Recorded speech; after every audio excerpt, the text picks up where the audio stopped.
മധു വധക്കേസിൽ ഒന്നാം പ്രതിയെ വെറുതെ വിട്ടുവന്നൊരു വല്ലാത്ത വാർത്ത ഇപ്പോൾ വരുന്നുണ്ട്. കോടതിയിൽ നിന്നുള്ള വാർത്തയാണ്. വിഷ്ണു സുരേഷാണ് റിപ്പോർട്ട് ചെയ്യുന്നത്. മധു വധക്കേസിൽ ഒന്നാം പ്രതിയെ വെറുതെ വിട്ടു എന്നുള്ളതാണ് വാർത്ത. ഞെട്ടിക്കുന്ന വാർത്തയാണ്, ഷോക്കിംഗ് വാർത്തയാണ്. വെറുതെ വിട്ട പ്രതികളെ കൂടെ കുറ്റക്കാരായി ശിക്ഷിക്കണം എന്നാവശ്യപ്പെട്ടുകൊണ്ടായിരുന്നു ഹൈക്കോടതിയിലേക്ക് പോയത്. ആ അവസ്ഥയിൽ ഒന്നാം പ്രതിയെ തന്നെ വെറുതെ വിട്ടു എന്നുള്ള വാർത്തയാണ് നമ്മൾ കാണുന്നത്. നമ്മൾ നേരത്തെ പറഞ്ഞതാണ്, ആ കേസന്വേഷണത്തിൽ അട്ടിമറികളുടെ നീണ്ട ഘോഷയാത്ര, കൂറുമാറ്റങ്ങളുടെ നീണ്ട ഘോഷയാത്ര, തെളിവുകളില്ലാതായ പോലിന്റെ വല്ലാത്ത സാഹചര്യം, വിചാരണ അസാധാരണമാവണ്ണം നീണ്ടുപോകുന്ന സാഹചര്യം, പ്രോസിക്യൂട്ടർമാർ മാറി മാറി കളിക്കുന്ന പശ്ചാത്തലമൊക്കെ നമ്മൾ ആ കേസിൽ കണ്ടതാണ്. മറ്റൊരു കേസിൽ അത്രത്തോളം അസാധാരണത്വങ്ങൾ നിറഞ്ഞൊരു കേസുണ്ടോ എന്ന സംശയമാണ്. ആ കേസ് മധു എന്ന് പറയുന്നൊരു പാവം പിടിച്ചവനെ അരി എന്തോ എടുത്തു എന്ന് പറഞ്ഞിട്ട് കയ്യും കാലും കെട്ടി നിർത്തി അടിച്ചു കൊന്ന, നാടിനെ ഞെട്ടിച്ച ഒരു കേസാണ്. അതിലെ ഒന്നാം പ്രതിയെ വെറുതെ വിട്ടു എന്നുള്ളതാണ് ഇപ്പോൾ വരുന്ന സങ്കടകരമായ വാർത്ത. അത് എന്താണ് ആ കാരണം, കോടതി എന്തുകൊണ്ടാണ് അങ്ങനെ വിലയിരുത്തുന്നതെന്ന കാര്യം നമുക്കറിയില്ല. ഒന്നാം പ്രതിയെ തന്നെ വെറുതെ വിട്ടു, എന്നാൽ കേസിന്റെ നെറുകന്തല തന്നെ തീരുന്നു എന്നുള്ളതാണ് ആ വാർത്തയുടെ അർത്ഥം. അപ്പോൾ ഈ ബാക്കി പ്രതികളെ കൂടി എപ്പോൾ വെറുതെ വിടുമെന്ന കാര്യം നമുക്കറിയില്ല. കാര്യം അതിനകത്ത് തെളിവുകളുടെയും ഒക്കെ വലിയ കൂറുമാറ്റങ്ങൾ നേരിട്ട് കണ്ട ആൾ തന്നെ പിന്നെ കണ്ടില്ല എന്ന് മൊഴിമാറ്റി പറഞ്ഞ ഉണ്ടായി. മറ്റു പ്രതികളുടെ ഹർജികൾ തള്ളി എന്നുകൂടി പറയുന്നു. വിഷ്ണു സുരേഷ് ആ വാർത്തയുടെ വിവരങ്ങൾ ചെയ്യുന്നു. വിഷ്ണു, ഒന്നാം പ്രതിയെ വെറുതെ വിടാനിടയ സാഹചര്യം എന്താണ്?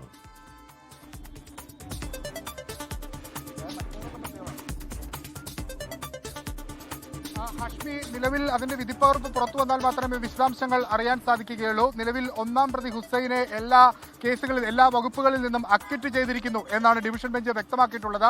ഹുസൈന് പുറകെ മറ്റു പ്രതികൾ, അതായത് 2 മുതൽ 12 വരെയുള്ള പ്രതികളും ഹർജി നൽകിയിരുന്നു, അവരുടെ ശിക്ഷ റദ്ദ് ചെയ്യണം. പക്ഷേ അത് കോടതി പരിഗണിച്ചിട്ടില്ല. ആ കേസുകളിൽ പ്രതികളുടെ റിട്ട് ഹർജികളെല്ലാം തള്ളിയിരിക്കുന്നു എന്നാണ് നമുക്ക് ഇപ്പോൾ ലഭ്യമാകുന്ന വിവരം. നേരത്തെ ഹുസൈന് ഹൈക്കോടതി ജാമ്യം അനുവദിച്ചിരുന്നു. ആ ഒരു പശ്ചാത്തലം കൂടി നിലനിൽക്കുന്നുണ്ട്. ഒരുപക്ഷെ അതിന്റെ വിശദാംശങ്ങൾ ലഭ്യമാകണമെങ്കിൽ വിധിപ്പകർപ്പ് പുറത്തു വരണം. അല്പസമയത്തിനകം മാത്രമേ ആ വിവരങ്ങൾ ലഭ്യമാകുകയുള്ളൂ. എന്തായാലും നിലവിൽ ഈ വിവരങ്ങൾ പുറത്തു വരുന്നതേ ഉള്ളൂ. അല്പസമയം മുമ്പാണ് ഇതിന്റെ ഇതിന്റെ വിധി പറഞ്ഞത്. ഈ കേസിലെ ഒന്നാം പ്രതിയായ ഹുസൈനെ വെറുതെ വിട്ടു എന്നാണ് മനസ്സിലാക്കിയിരിക്കുന്നത്. ബാക്കി വിവരങ്ങൾ അല്പസമയത്തിനകം തന്നെ ലഭ്യമാക്കാം. ഇതിലൊരു പ്രധാനപ്പെട്ട സാക്ഷികളുടെ ചില കൂറുമാറ്റങ്ങളൊക്കെ നമ്മൾ ആ കേസിന്റെ സമയത്ത് കണ്ടതാണ്. നേരിൽ കണ്ട ഒരാളടക്കം കൂറുമാറുന്ന പശ്ചാത്തലം ഉണ്ടായിരുന്നു. അതിൽ ഈ പ്രതികളുടെ പണത്തിന്റെ സ്വാധീനമൊക്കെ ആ കാലങ്ങൾ ആരോപിക്കപ്പെട്ടതാണ്. അതിനുശേഷം പക്ഷേ വിചാരണ കോടതി വിധി വന്നപ്പോൾ അത് വർക്കൗട്ടായില്ല എന്ന് നമ്മൾ ആശ്വസിച്ചതാണ്. പക്ഷേ അത് അങ്ങനെയല്ല യാഥാർത്ഥ്യം എന്നതാണ് ഹൈക്കോടതി വിധിയിൽ നിന്ന് വ്യക്തമാവുന്നത്. വിഷ്ണു, മാത്രമല്ല ആ ശിക്ഷാവിധി അത് പര്യാപ്തമല്ല എന്ന് പറഞ്ഞാണ് കോടതിയിലേക്ക് കുടുംബം പോകുന്നത്. അപ്പോഴാണ് ഇങ്ങനെ ഒരു വിധി ഉണ്ടാകുന്നത്, അല്ലേ വിഷ്ണു?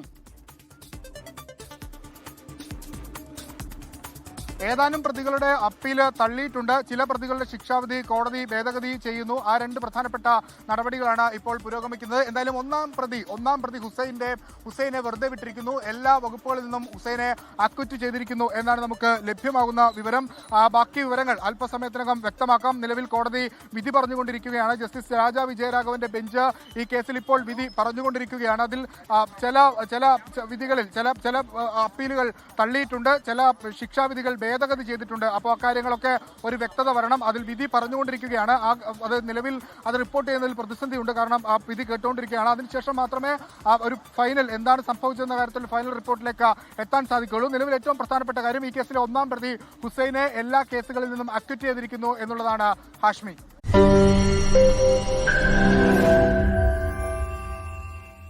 ലോകത്തെവിടെയായാലും ഏത് സമയത്തും 24 വാർത്തകളും ഓഗ്മെന്റഡ് റിയാലിറ്റി പാക്കേജുകളും എക്സ്പ്ലെയിനറുകളും വിശദമായി കാണാൻ ഞങ്ങളുടെ യൂട്യൂബ് ചാനൽ നിങ്ങൾക്ക് സബ്സ്ക്രൈബ് ചെയ്യാം.